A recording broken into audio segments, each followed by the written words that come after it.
But Cam, thanks for coming on, man. This is good to have you on again in the show. Thanks for having me again, mate. No, good, man. Oh, good. Well, I guess the first thing, obviously with your world of expertise, and the fact that we have a very fast-paced innovation when it comes to AI and technology, and this is your world. So I guess kind of first question off the rank is, what are the sort of changes that we've sort of seen from and actually let's start with cyber first, because this is probably more of like a risk piece for a lot of people, a lot of businesses. I've noticed, even with the stuff that we're getting, not to me directly, but even through our team, we're getting spam emails constantly. You look at them, you're like, I know this is dodgy. We've actually had some guys click on links. And obviously your team has saved us, by the way. So thank you to Downtime for saving our butts a couple of times. But it does seem that things are getting a bit more sophisticated as time goes on. So what would you say at the moment in terms of the cyber stuff? What are the risks? What are the things that you're kind of seeing? What are the trends and the way it's moving? Yeah, I'll just pop this off, don't need it. So I think the main one still is email security. So a lot of the big nasty viruses like ransomware and stuff like that gets in via email about 70% of the time. So it's important to have that email security on and be vigilant about what you're seeing. Also, you can get training around it. There's cheap ways to automate the training now through online courses and things like that. So staff can be educated on what to look out for. Because you just only need one bad email and it can bring the company down, lock everything up and that sort of stuff.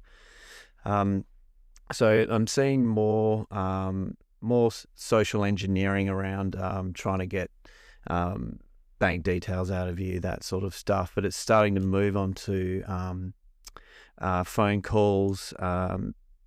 It's pretty rare, but it's starting to happen where people will fish for details, but will use a replicated voice of a relative or something like that from AI. Wow. They only need about 10 to 20 seconds of someone on social media. There's been a few, this is outside the realm of business, but there's been a few cases where they will basically call your mobile and it could sound like your wife or something like that, saying I'm in distress, I'm being held captive or whatever. And then they'll basically say, look, you need to send money to release me and stuff like that. So that's what's happening, on the personal side of things. In business, definitely email security is becoming more and more important, because that's where a lot of the stuff's getting in. There's a lot of advice, and I agree, around locking computers down more and more, because if someone can compromise your network and get in, they can start to control the computers and do stuff like that. Also, locking down your network, especially if you're dealing with confidential files from the government and stuff like that.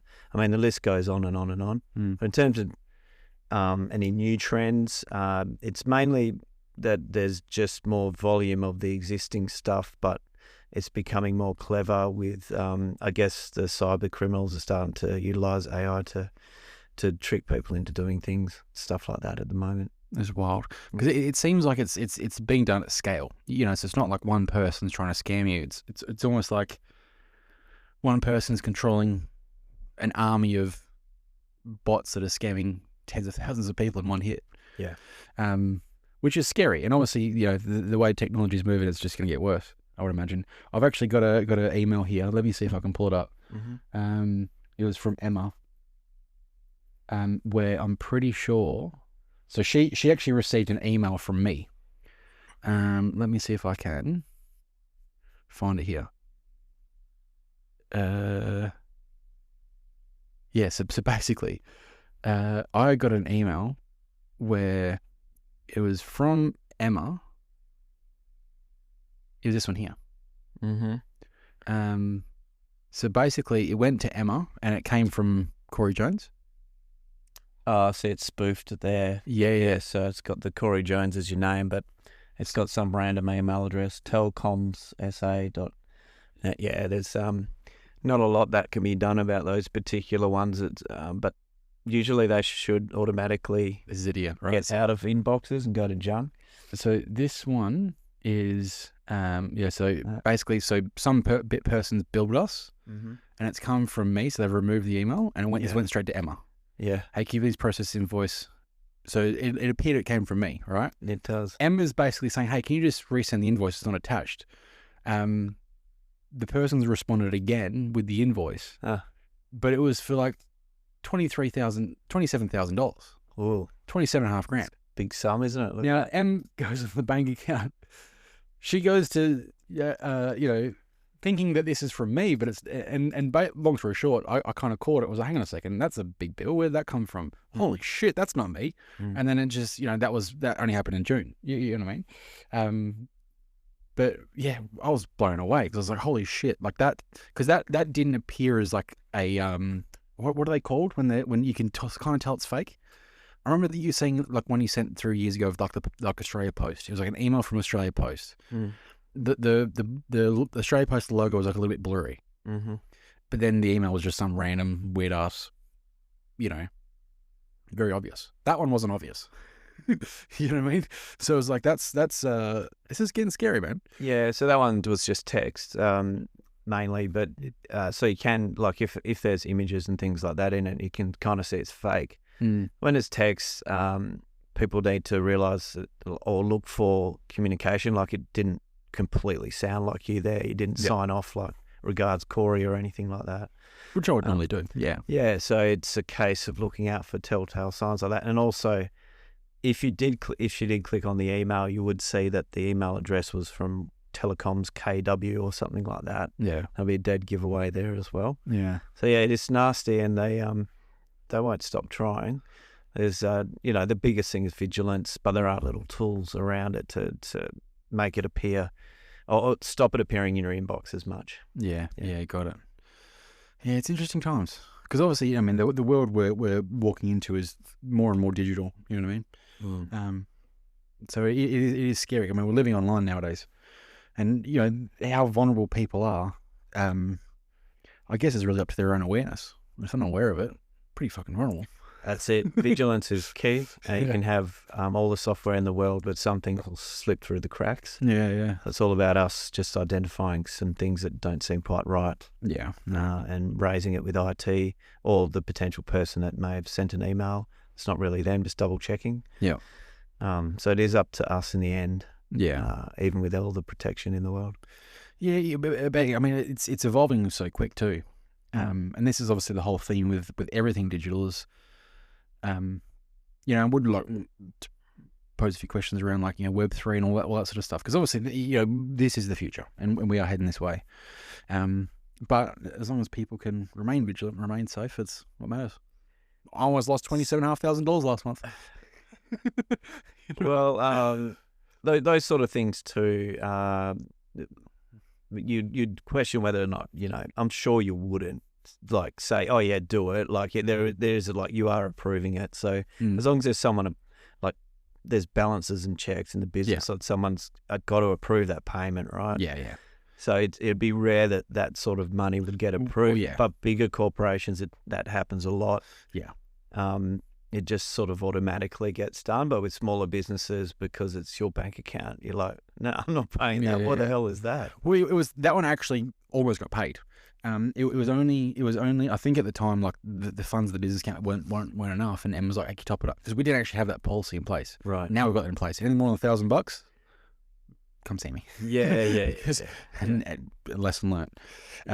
But yeah, no, it is a little scary. But but I mean, in terms of I guess sort of this future and the innovation and where we're going, obviously AI is now a huge topic and a huge it's a huge thing, and it's obviously becoming bigger. For what you guys are doing in the IT space, are you using it much? Yes. Yeah. What do you guys use it for? So for the techs, like in the service department, they're constantly using it to bounce ideas, like for troubleshooting. Right.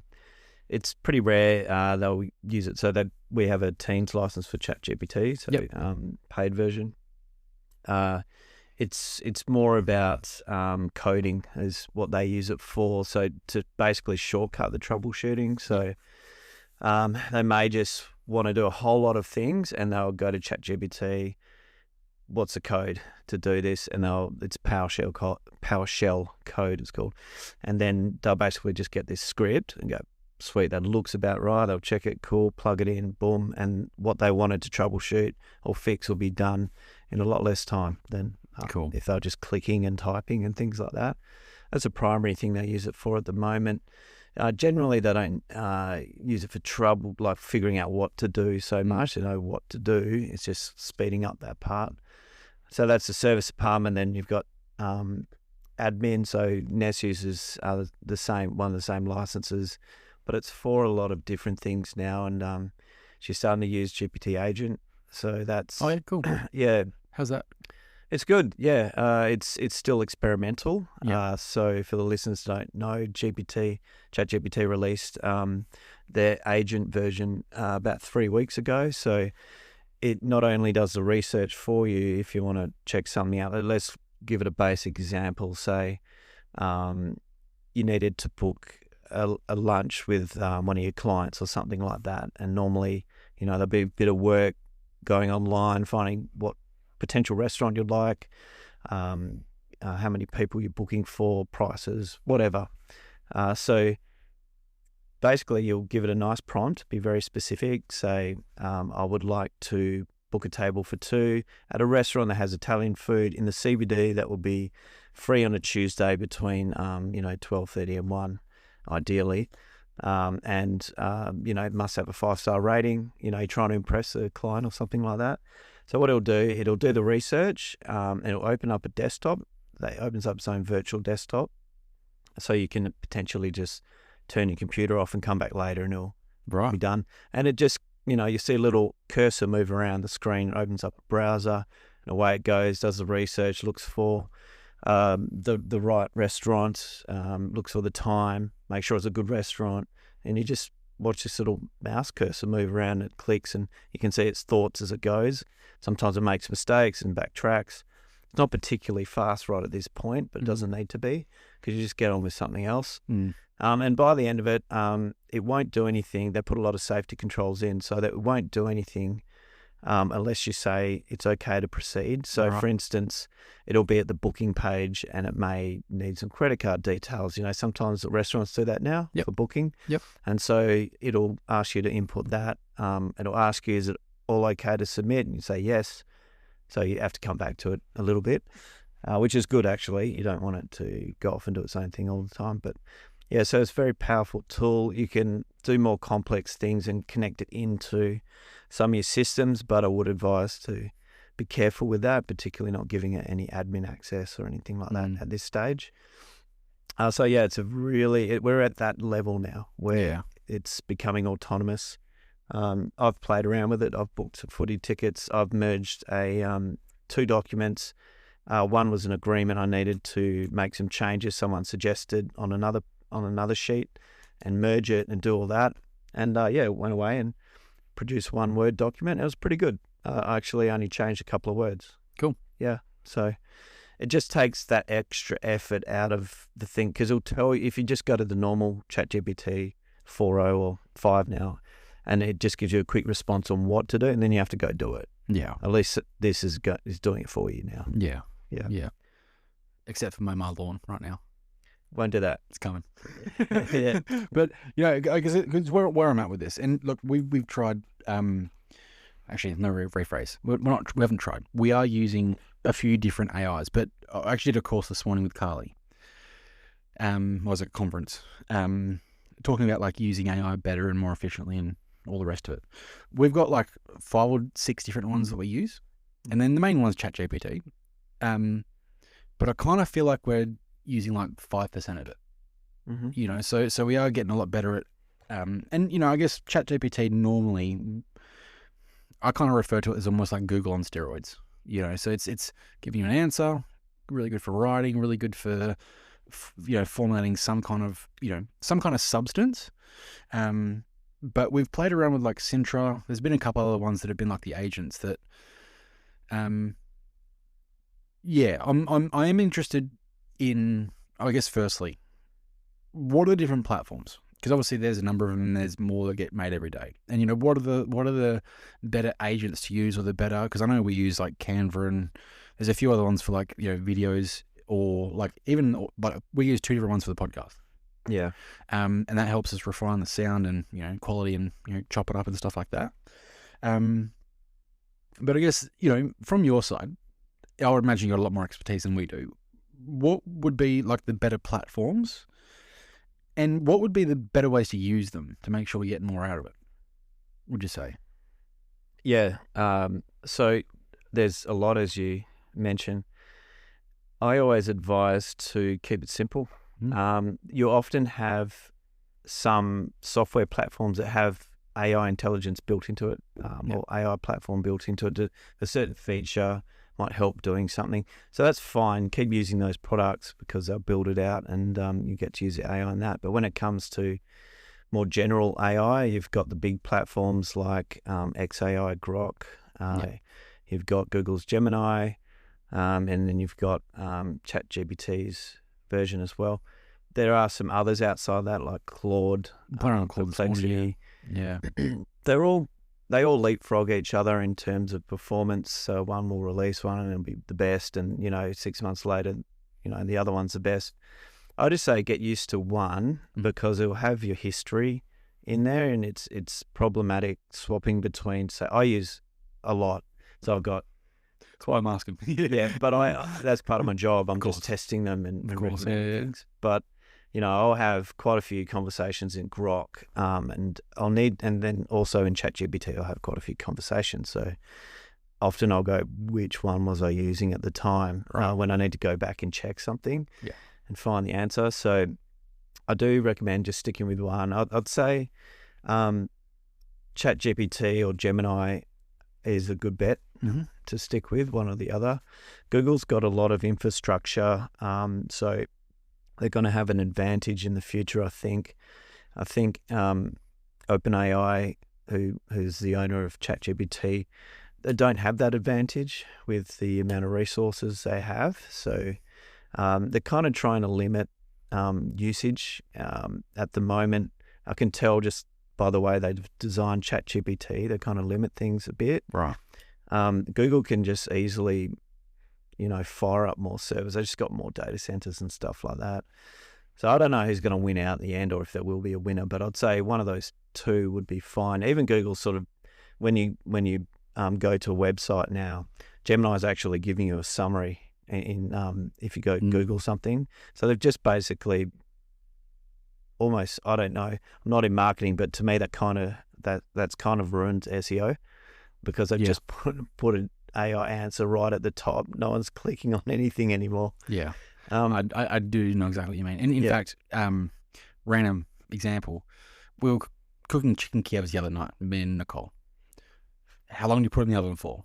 Google it, AI comes up straight away, no links. Yeah. You know what I mean? But that I've noticed when I use Google now, that's all you get is the AI response. It gives you exactly what you're actually asking for. Yep. There's no point of digging any further. Not really. I mean, you got to wonder if you trust the answer sometimes. You can see the source and you go, I don't know about that. And you can start clicking around underneath. But back to the platforms. So there's both safe bets, but I do recommend trying to stick to one and trying to keep it simple. Yeah. You'll know that they'll just get better as time goes on. When agents get better and better, they're going to take over some of the more specialized AI that they'll basically connect into your email and start helping you send emails out and things like that. They're nowhere near that right now. So there are some specialist AI platforms like Fixer, which is really good with email. So I use that personally. That basically preloads drafts for you. So when I go into Outlook, there'll be like 10 drafts ready to go. It learns how you communicate. It learns on what likely decision you're going to make for a question that comes through, and it creates the email. Sounds a lot like you.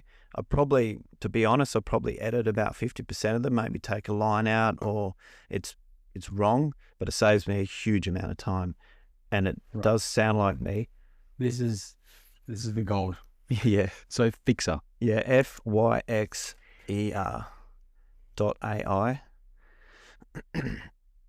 .ai. I'm not saying this is going to be the best in a year or two, but right now, in terms of things I've tested and recommended, that's doing really well. It also has a few other things in it. So we all try to make meetings more efficient. So there's specific AI platforms for that now, like Otter, and there's others, but or Copilot. So I'll get to Copilot in a sec. But Fixer actually has a note taker as well that just barges into meetings. It does a really good job of summarizing, and then it creates an email after the meeting and drafts it to the participants in the meeting. Right. Like, basically, this is what was said, this is who's doing what, bang, sends it off, and gives a really good summary, even links to the recording for everyone. Yeah, cool. So it's a great product. Also, if someone emails you and says, I want to meet you tomorrow at 1 p.m., it's connected to your calendar. So if you're not available, it'll draft an email saying, hey, look, I'm not available at 1, but I'm good for 3 o'clock. If that doesn't work, it sends them a link and they can book in a time with you. So it sort of takes over Calendly and those other type programs as well. It's not as good as those type of programs, but it's 90% there. I tend to use it for most things now. And it declutters your inbox too. So it'll categorize things things to respond to, things that are just for your information, marketing. So that one's been big for me. Probably saves me, I don't know, 3 hours a week, maybe more, maybe half a day. Yeah.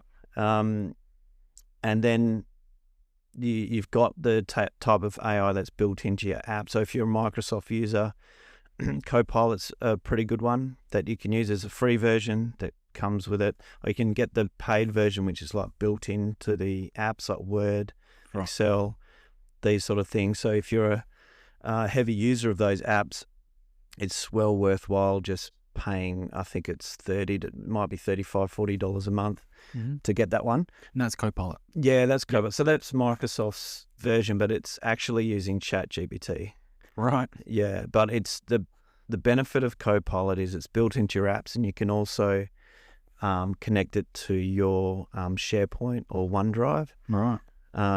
So it's like having access to your private information. It's all secure, but it can get in there and basically have enhanced search capabilities. It's way more advanced than just typing in a name of a file you're looking for and stuff like that.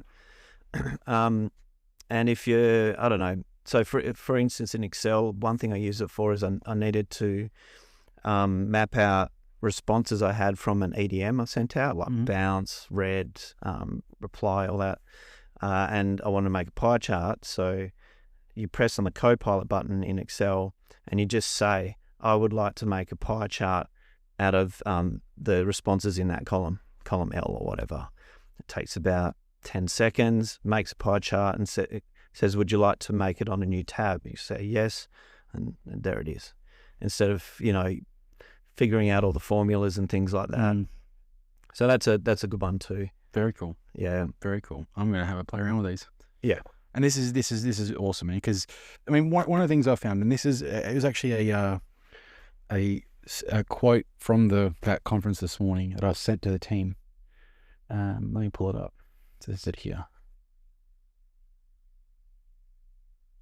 So for all the guys who can't see the screen, it says AI is most powerful when enhancing how you do things, not replacing them. Yeah.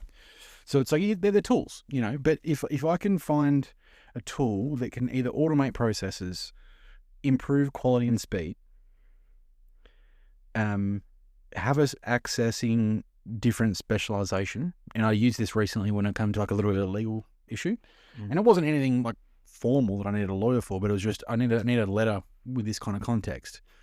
What came out of it was perfect. You know what I mean? And that would have been a $2,000, consultation and, blah, blah with the lawyer. It's like, didn't need that.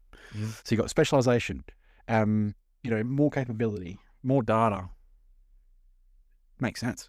Yeah. It's just a matter of, and I guess where I'm coming from, I feel like a monkey who doesn't know how to use it properly.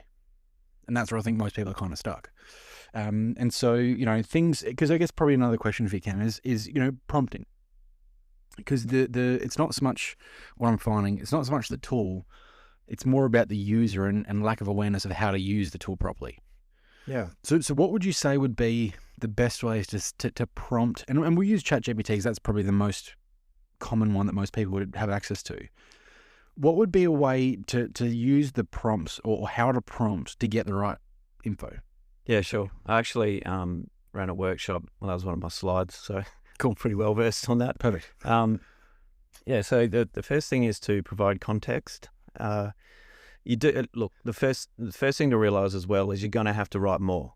You're not going to get away with writing one sentence and it'll give you a good answer.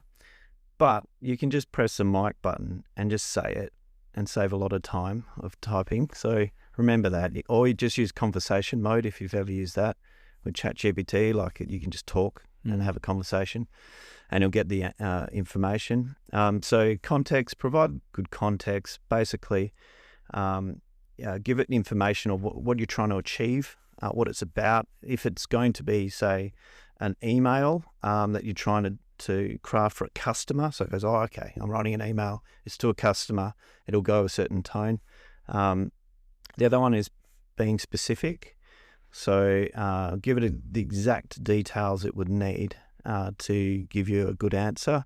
So it could be something around the time of day. It could be something around you want the email to be explained in simple terms. These sort of things. Like be as specific as possible. And the last one is define your output. So it's an email, right? If you just do the first two things, you'll probably give an email that's 500 words. It'll be like too long. So you say, I would like this email to be under 100 words, and you can maybe give it a bit of other information around the output as well. Well, that's a great example. Keep it to 100 words. You've got that information, it'll give you a great answer. If you just try and give it some general information, vague information, it'll give you an answer. And then you have to go back, no, I don't like that. I want it like this. That being said, prompting is becoming less important over time because it kind of learns that if something's a bit vague, it actually asks questions. You'll see links like, is this going to be an email? Oh, But it's still better doing it right in the first place. Yeah. Well, I guess if we get in the habit of doing it right from the beginning, it'll just make everything easier.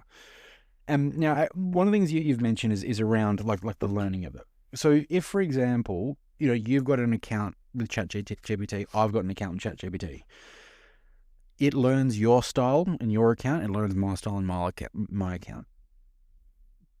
Does that kind of create individualism within each account, or is it kind of taking all of your stuff, all of my stuff, blending it together and saying, oh, this is what the people kind of want? Does that make sense? Yeah. So a few months ago, they brought out memory for ChatGPT. So it does learn on your personal style, what conversations you've had earlier. For instance, I was mucking around with ChatGPT with my daughter last night. She likes to talk to the conversation bot. She sits there and goes, do you have a body? And he's like, no, I'm in a computer. And she's like, what do you see? And he says, oh, it's dark. There's ones and zeros. Like, it's just blowing her mind. She's having a chat to this man on the phone, but it's not real. So she sits there for ages just asking questions. But that aside, when I basically prompted it first, I said, I just want you to talk to my daughter. She has some questions for you. And it said, no worries, Cam, I'll speak to Rose. I've got this. And I went, oh yeah, it remembers my daughter's name because I've mentioned that in the past. So it remembers those sort of things. But in a general sense, like if it's getting training information from millions and millions of people, of course, answers will be shaped based on the questions and answers that everyone in the world is giving it. But that being said, that would be for the free version, which it uses answers and the questions and all that information for training. But if you've got a paid version, it doesn't. That's your own information. Right. That's interesting. One of the topics that came between like the paid and the, let's just say the free version, was around things like security as well, like background security. And I'm not sure if this is the case, but one of the things they mentioned this morning was, the free version, you got to be very careful what you put into it because they're going to scrape the data and it kind of uses for their learning. The paid versions are a lot more secure because they don't do that active sharing. I don't know if that's the case. I don't know what platforms that is, but that's, for someone who does work with sensitive information, I mean, that exposes a bit of a risk there for the free. Is that the case? Do you know? I did look into it quite a bit. There's a risk, yeah, sure. They do, with the free version of GPT, for instance, they do, I forget the technical term, but they basically they mask sensitive information. There's an algorithm goes, that sensitive information or masks that information, it won't be used for training. But that doesn't mean the algorithm's going to work 100% of the time. Estimates are around, a 3 to 5% risk. That information's going to get out, so it's pretty low. No one knows for sure. So yes, there's a risk, but it sounds like it's quite low. Right. Yeah. Because I guess the other part of the risk, and this is also, well, when you talk about Gemini, one of the concerns that I've got for Google, let's say, is the fact that it's obviously, we know as a search engine, we've used it for. In fact, that's probably the gold standard, or was the gold standard when it comes to anything to do with the internet. You start on Google and you work your way from there. Pull back the curtain. That's a giant surveillance company. At the end of the day. And so, when it's kind of scraping, the data and it's scraping the information that we've put into Google our entire lives, obviously that's now being pulled into Gemini. I'm not sure if this is the case, but was Palantir doing something with ChatGPT? Do you know? I know who they are, but I don't recall Peter Thiel reading about that. Peter Thiel created that. I thought they were more working with defense companies, also some contractors and things like that, governments for surveillance and other things. They have got a few applications that are, going bananas because they're way ahead of anyone else.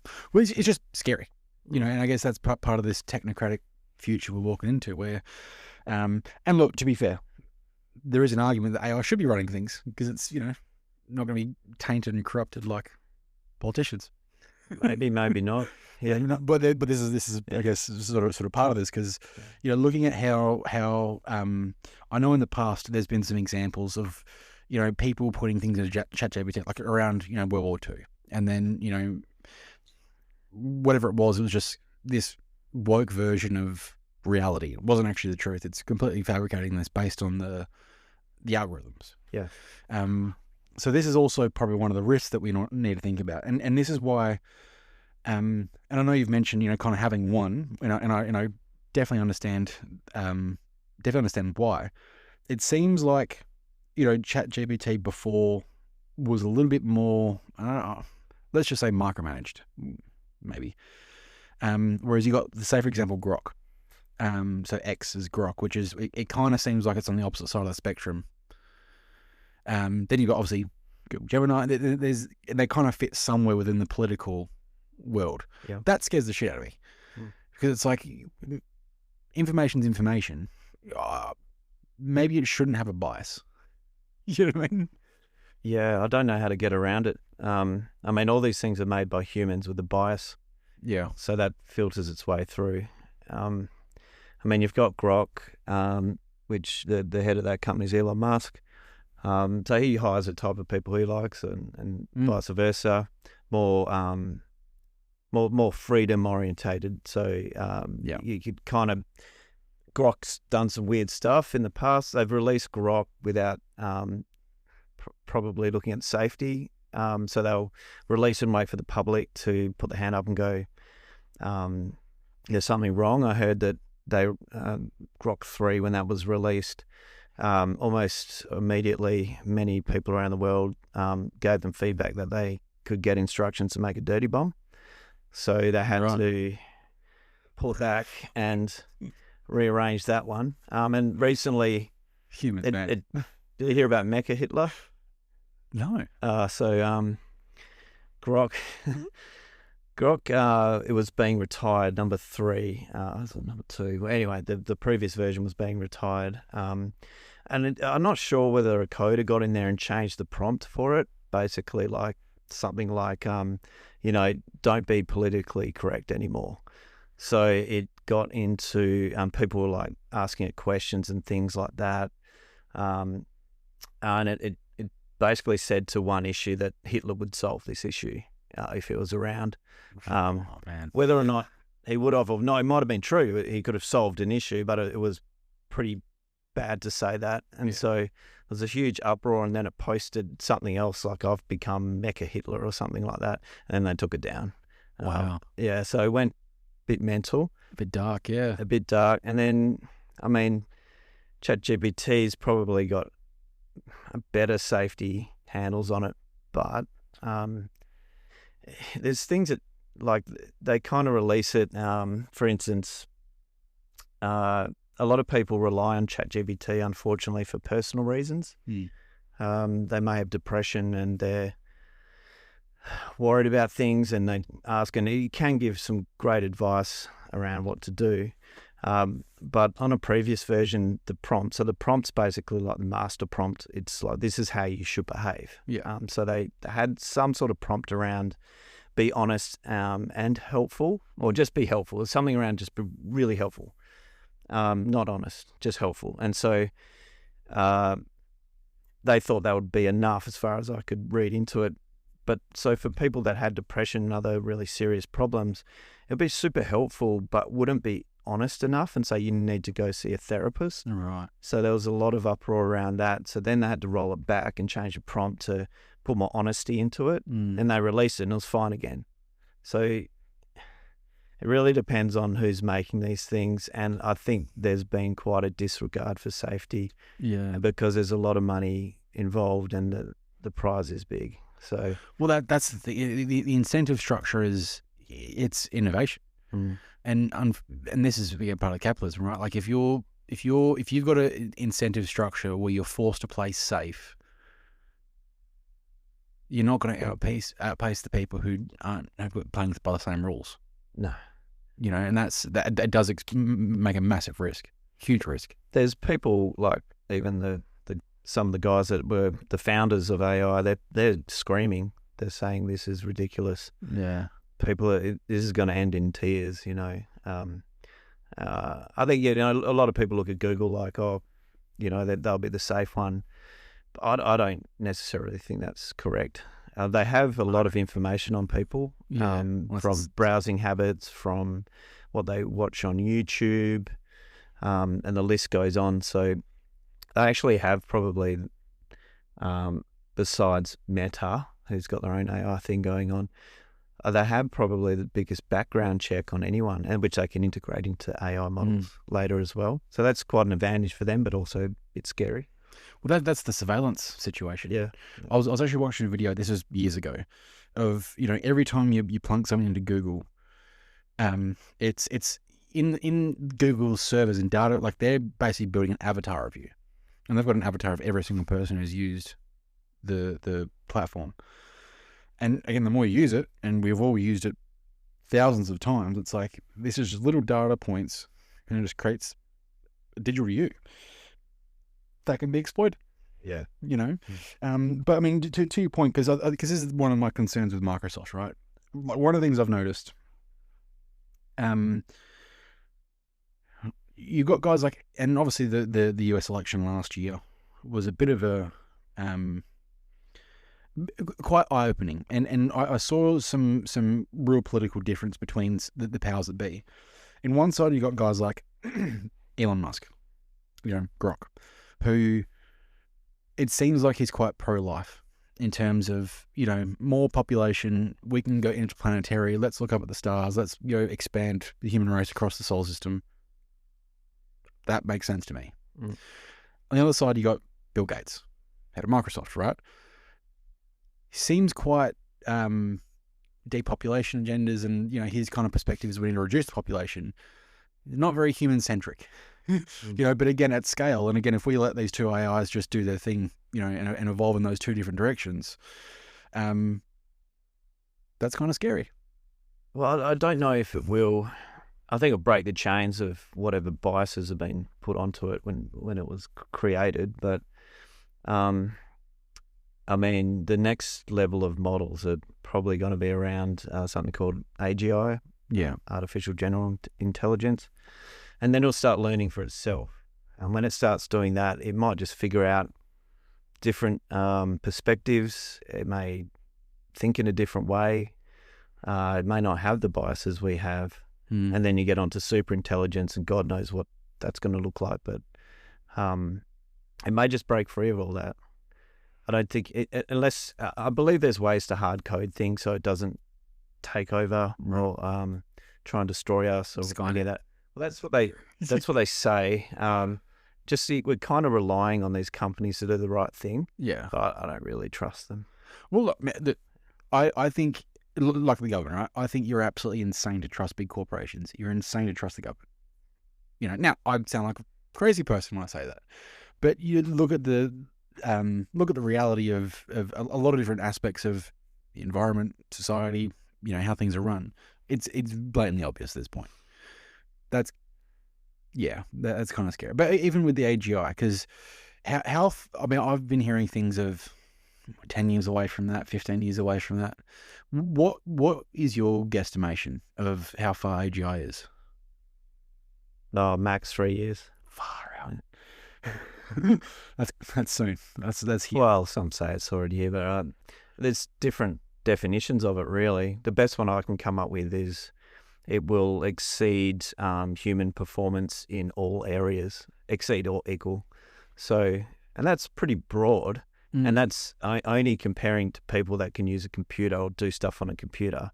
It's not like a tradie or anything like that. It's not going to, because you need a humanoid robot with the AGI brain to do all that. Yeah.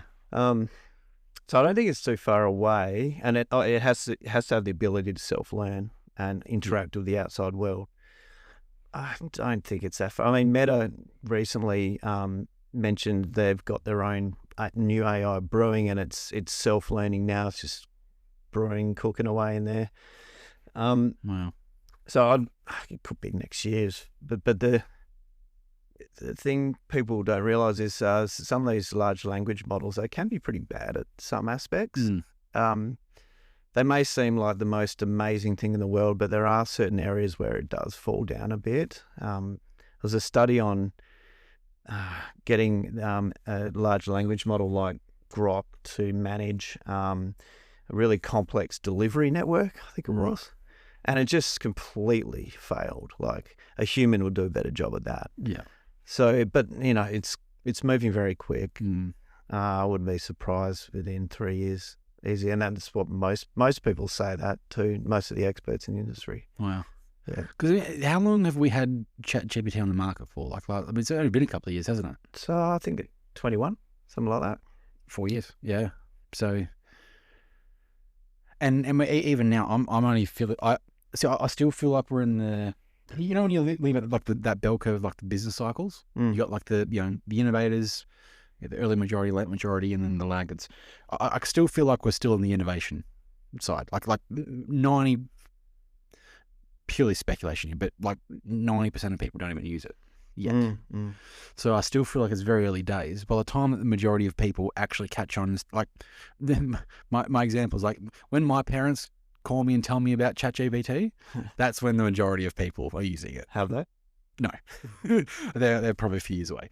But it's interesting because then, you know, I mean, I know from my kids, right, and your kids for that matter, like they're growing up with AI. We didn't. No. You know, they're living in a world where that's just the norm. That's the standard. So it'd be interesting when most people start clicking onto AI. We've already got AGI at that point.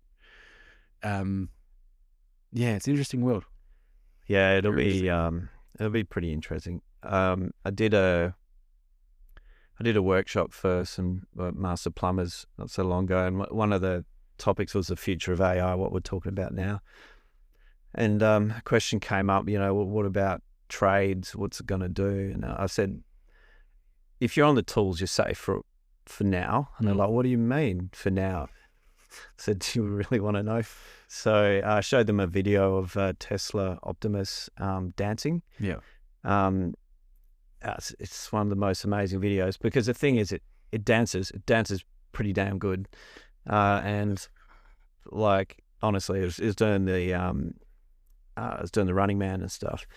And the thing is, it didn't get programmed that. It watched some of the staff members do it, so that each staff member would do the dance in front of it, and then it would remember it and replicate it like that. Wow. So I said to the guys in the workshop, I said, it's not going to be long before these things can hold a drill, can use their hands on site, can crawl into a gap and help you out.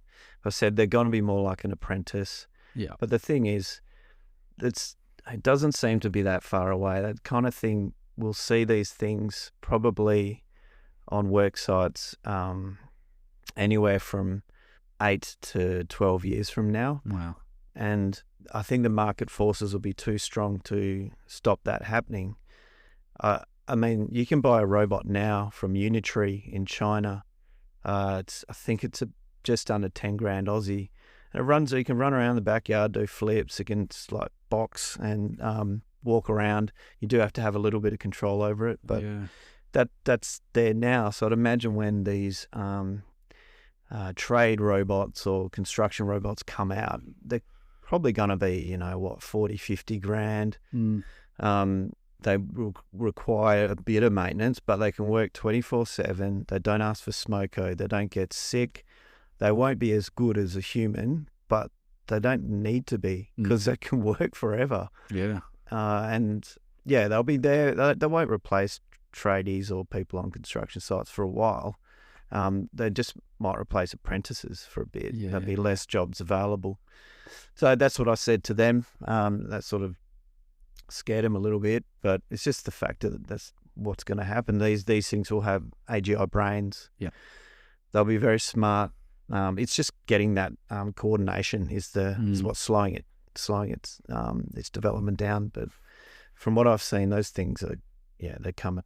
Because the Optimus robots through Tesla, because I've seen them for a couple of years. Like they've been testing and playing around. But yeah, I think it was those ones.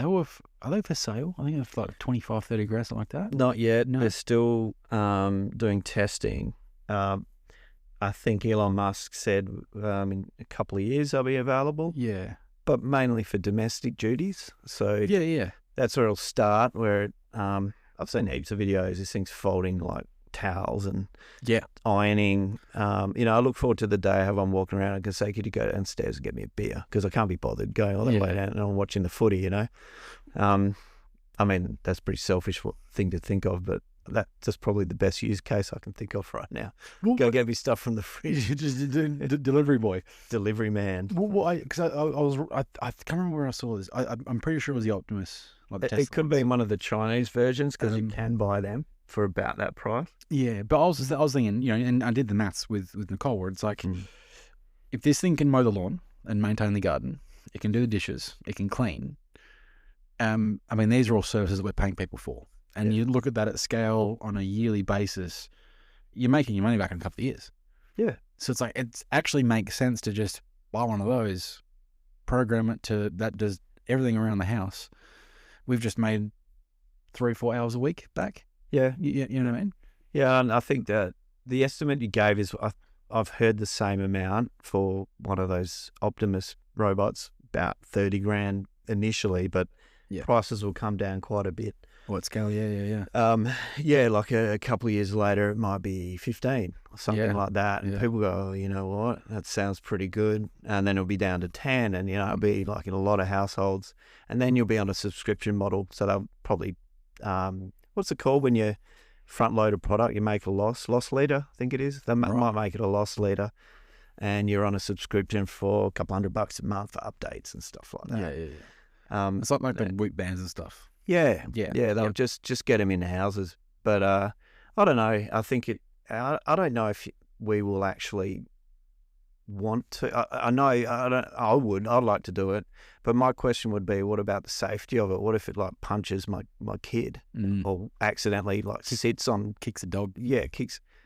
And these things are like heavy, man. Yeah. they've got metal feet. Like what? What do you do? Do you put like, I don't know, like boxing gloves on them? Well, that wouldn't help. That'd make it worse. Or just something soft. Like and shoes. I don't know. But you want to know, like, how do I know it's going to be out of control? Where's the kill switch? Yeah. Especially if you got little kids, Oh yeah, hell yeah. it'd take a lot of convincing for me to get one. I would be like, have you seen videos of these things going crazy? I have. Yeah. So Boston Dynamics, I've watched a lot of their videos because they're doing a lot of the very dynamic movements of flips and jumping, running up mountains and shit and all that sort of stuff. But I always come back to iRobot with Will Smith. When they just, that's a great movie, fantastic, but scares. Again, this is the future, right? Yeah. What's stopping a programmer in San Francisco just having a shitty day, flicks a switch, all of a sudden they're now murder robots? Yeah. I know it sounds far-fetched, but that's kind of the system. Yeah. Well, I think that's what happened with Grok and Mecha Hitler. It was just someone on the inside. So yeah, having a bad day. Yeah. So I don't know. Yeah. I guess I think what they're doing is make them smaller. There's one that's coming out from Unitree that seems to be the biggest competitor in China. The one I was talking about that runs around and does like karate kicks and stuff. Yeah. That's tiny. It's only like just under 4 foot. So it'd be less threatening to have something like that in your house, but it'd have to be able to reach like to the kitchen bench, like grab dirty dishes. So I guess there's a trade-off. I guess the industry will know those concerns and will come up with a solution. Adapt it, yeah. No, it's a very interesting conversation because obviously, a lot of what we're doing is speculating.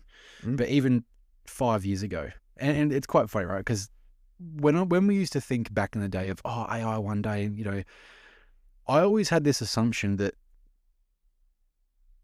we would still need humans for things like creativity. That's just one of the things that we're very good at is being creative and thinking of new things. And now obviously AI is sort of here. It seems like that's actually being very creative on its own, particularly when it comes to like videos and the different things that it's now making and stuff. And it's almost like, this is not what I thought it was going to be 10 years ago. And so even now, looking forward, it's crazy to think what it could be. Where we're going is just, using our best guesswork to try and navigate it. Yeah.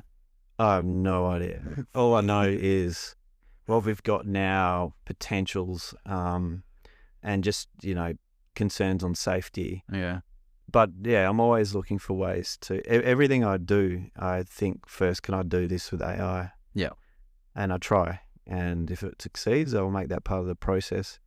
Because everyone's like, what can you do? Like, not use it? Everyone else is using it and becoming more efficient and more productive.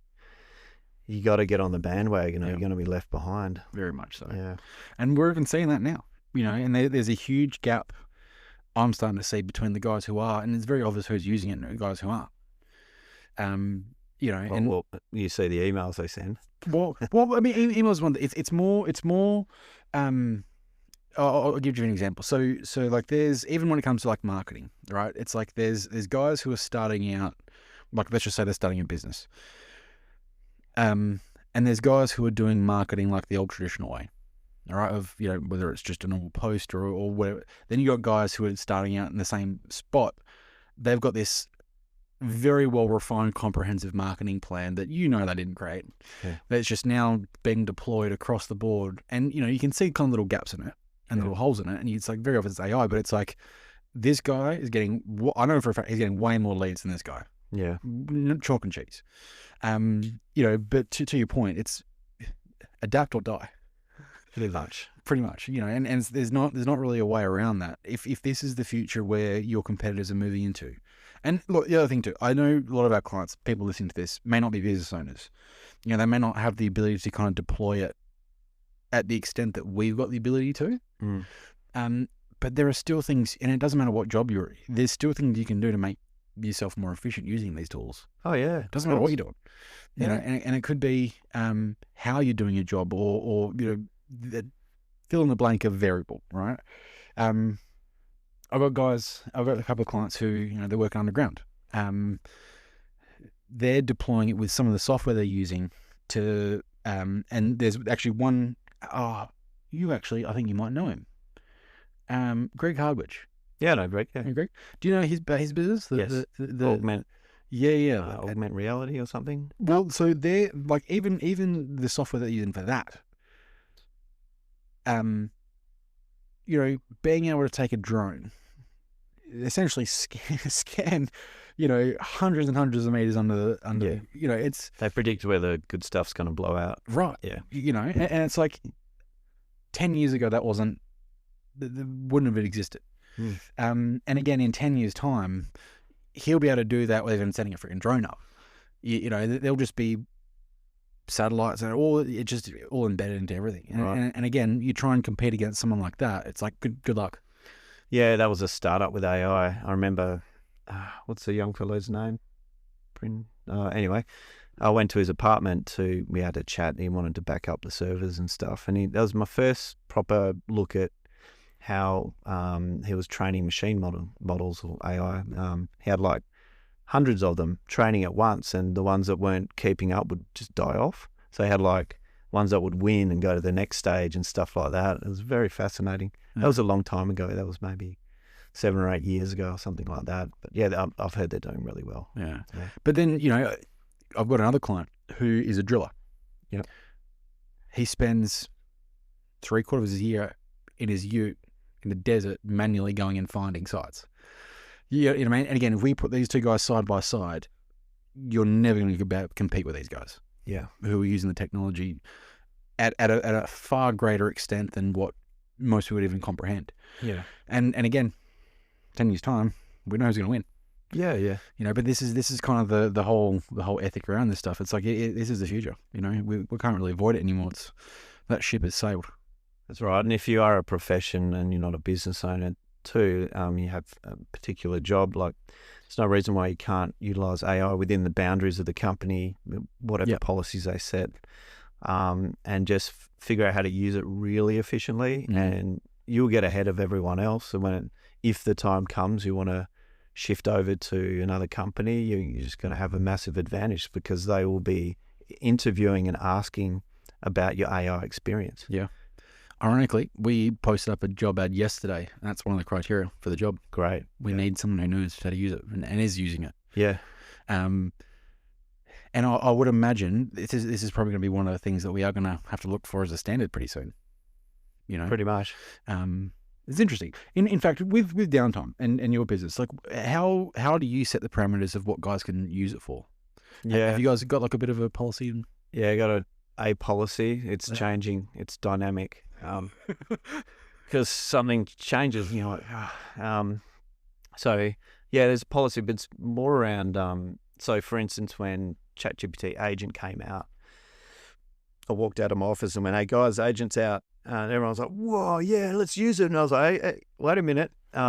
Firstly, don't connect it to anything that has admin rights." They're like, "Yeah, of course, we're not going to do that." Looked at me like I was, stupid. I was like, "Oh no, you wouldn't." But let's get that straight, because I can't just like update the policy straight away. You know what I mean? And send it out. It just came out, so I was like, walked out and said, "Guys, be careful with it." For instance, you wouldn't want to connect it to a Microsoft 365 tenancies where all the emails live and stuff like that, and give it admin access, because you could go, "Oh, I'd like to change some settings," and it might make a mistake, and do something there. That's a big no-no. So yes, have it. It's proving to be a headache because it's so dynamic. What I always recommend when people ask about that, setting up a policy, is just get a one-pager in place. And you can stick that in your policy manual. Just use AI to write it, because it knows what the dangers are. Yeah. And put context around its policy manual, be specific, and output one-page bullet points, something everyone can understand very clearly. Send it around, and just understand that policy is going to change like quickly all the time, because something new keeps happening. Yeah. And so outside, because I know that with the large language models, I mean, that's a particular technology that's it's doing its thing. We've now got agents. What other forms are there that people can deploy? Right. Okay. So we've got the basic search models, I guess you could say, that you type in. You have a question. It has a database of all the stuff it's looked at on the internet, but it also queries the internet. It might open 10 sites and check all the information there. Gives you back an answer in less than a second. It's quite amazing how it still blows me away how it does that. And then you've got reasoning models. So they've only been around probably less than a year. Right. But they're very, very powerful. You won't see them anymore if you're a ChatGPT user. You used to be able to choose them in the drop down. It'd be like O3, O4 Mini, these sort of things. And in Grok, I think you can still see it. You basically click on the button saying deep research. And in Gemini, you do something similar. No, Gemini, they blended it in now.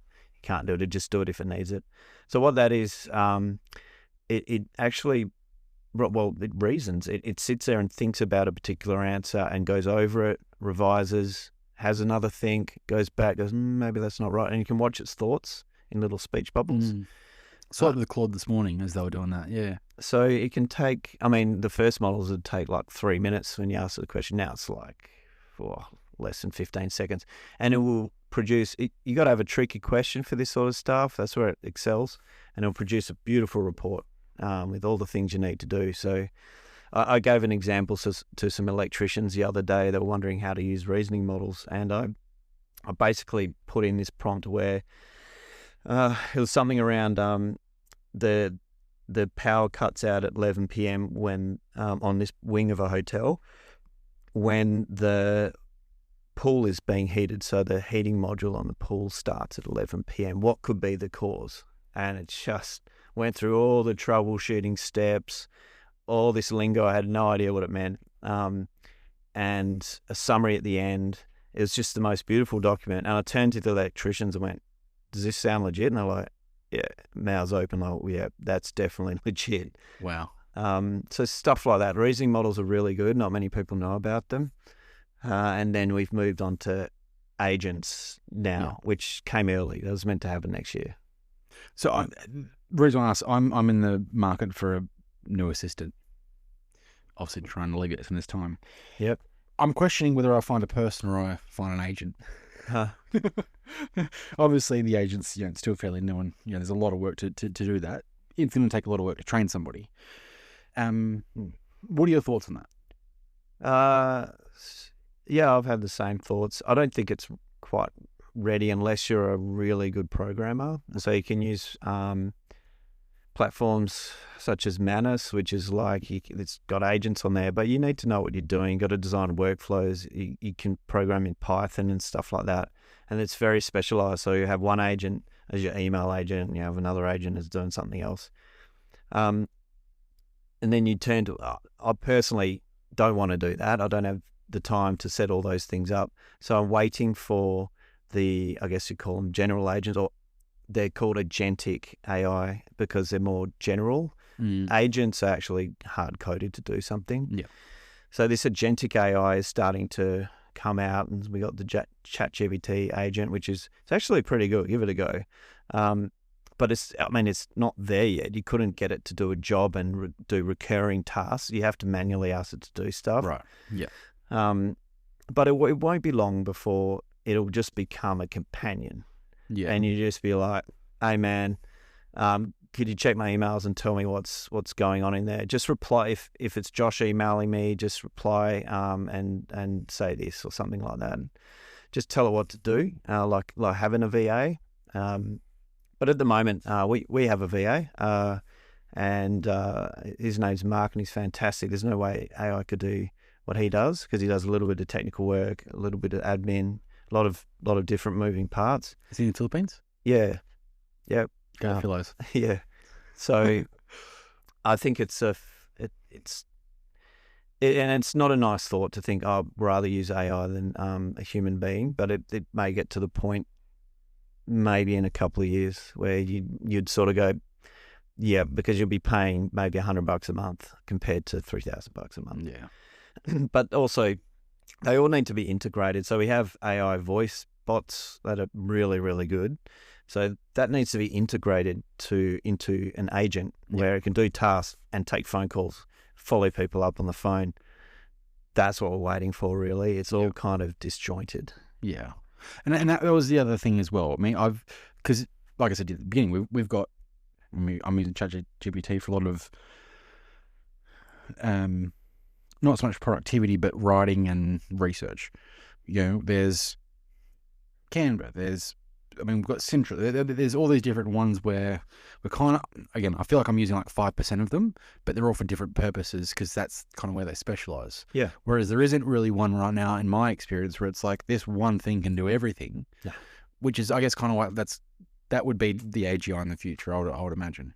Maybe it's hard to tell. AGI will come, but we might just be sort of managing 100 agents that specialize all in different things. Right. Understand. Because they're faster. Yeah. So I don't know how it's going to pan out. I do know that businesses will have agents for sure. Yeah. Next year, the year after, it'd just be normal to have a few agents doing stuff. Yeah. How much they do, I don't know. Yeah. Well, if anything, I'm not buying any Calendly shares, put it that way.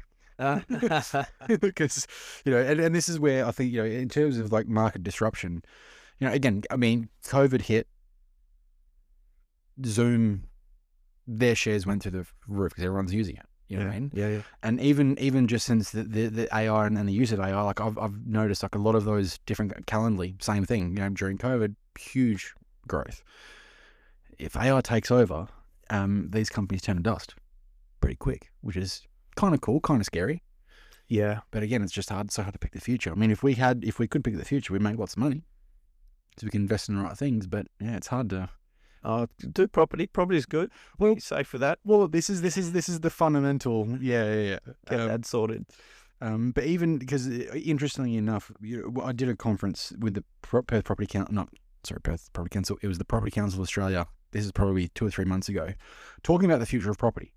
And one of the things that they actually spoke about on this topic was, there's going to be a huge need for people to be investing in data centers. Yeah, good time to be an electrician. Right. Or even, I mean, let's say that, that was actually a viable property strategy. We could go, and there's actually one in Phuket, drive past it on the way down to the south in Thailand. But this is an entire building that's, I think it's called, might be the Bitcoin building or something like that. Right. But it's this big flash building that stands out like a sore thumb because everything else around it's run down, crappy, old. This is this big, colossal, giant thing. All the businesses in there because it's just like this little business kind of, almost like the Sterling Business Center sort of thing. But this is like a massive, huge, multi-level flash building. Yep. They're all small startup crypto companies. Mm-hmm. Or in that kind of world, and like AI companies and things like that. But investing in a building like that where half of it's just servers, just to feed the need of everyone else around who's sucking all the juice out. Mm. It's an interesting concept because there is an argument that that actually may be a lot more of a demand in the future for that kind of style of investment. I mean, I've never even run the numbers of something like that, let alone the power bills, but... there's not enough data centers at all, or power. Yeah. So they changed the laws in the US, I believe, to get around that, because there's something quite strict on net zero or something in the US. They got scrapped so they can build coal power stations. Yep.